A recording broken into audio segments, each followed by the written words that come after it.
Bismillahirrahmanirrahim. Today, inshallah, I will show you how to carve the mandibular second premolar, okay? Actually, the steps are the same, what I did in the first molar, okay? First step, what I do, I take my crown length, okay? According to the measurement you have in your portfolio, I make my crown length, then I take my slopes, mesial and distal slopes, and cut my mesiodistal dimension to form my trapezoid outline, okay? Then I go for the second step, which is the proximal side, and I make the same lingual inclination. Then I will follow my lingual convergency in the lingual side. I'm going to, as here I have lingual convergency, also in the second I will have my lingual convergency. Here, if you remember, we make these two buccal convergence, right? Here I'm not going to make it. What I'm going to make, that I will make some more roundation when I finish. So after the trapezoid, after the second step, I go for the lingual convergency.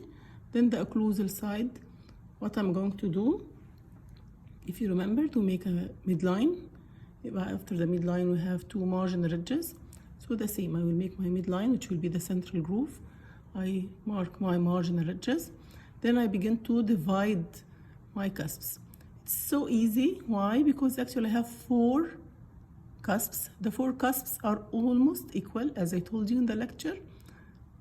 What I mean by almost that I have usually my mesial half greater than my distal half.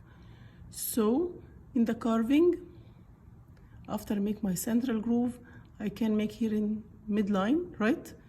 I can shift this from this midline just 1 millimeter toward the distal side, okay, here and here, and take the buccal developmental groove and lingual developmental groove.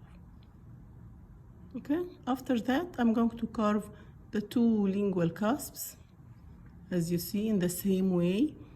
I stop here in the lingual groove, then make removal to the central groove. In the marginal ridges, I'm going to make it in the same way. Put the tip at the marginal ridge here and go downward to the central groove in this way.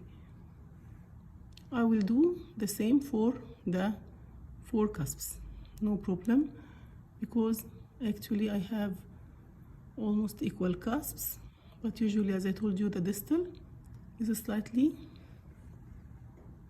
smaller, okay? After I finished carving, my pattern of the grooves should have cross shape, as you see, central groove, then lingual and buccal groove, right? I have 2 marginal ridges and 2 triangular fossae. For my finishing, after I finish carving, I should do what? You see here, this is the buccal side. I come at the distal cusp, okay? This distal cusp, I will come here and make slight shortening of the cusp here, right? So when I look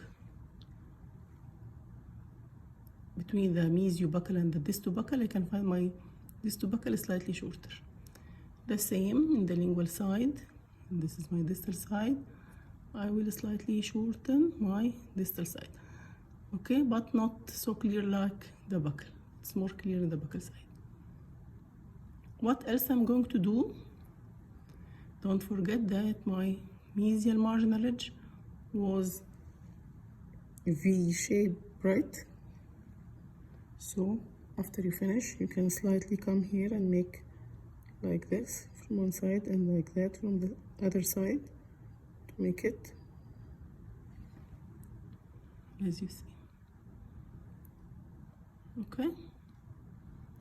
Here in the distal side, I want to make the distal side here, distal margin ridge curved. So I'm going to remove this line angle, make roundation for this line angle, which is the distobuccal line angle, and here you can make more roundation at the distolingual. Why? From this line angle and that line angle. Why?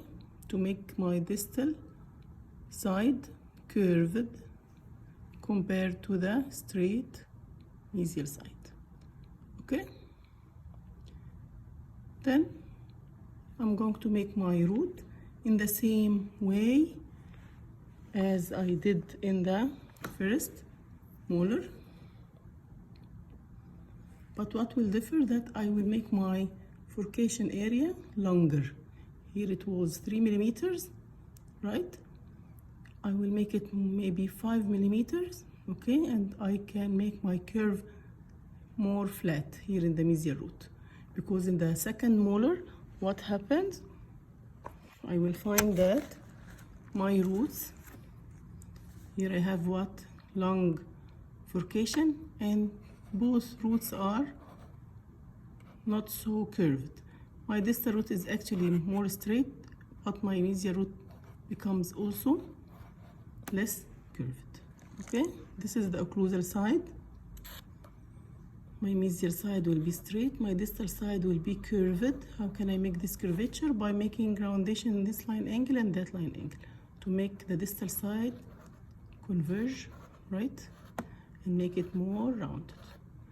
Here my grooves, as I told you, if this is the midline, I go slightly toward the distal side, even from the buccal or from the lingual, and make the grooves. Then I can carve the 4 cusps, which are almost equal. Then don't forget to make your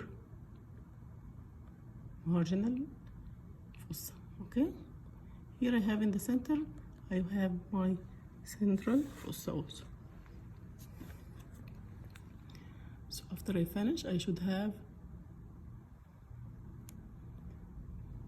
this appearance of the occlusal side, rectangular with my mesiodistal dimension greater than the buccolingual. I have 4 cusps which are almost equal, okay?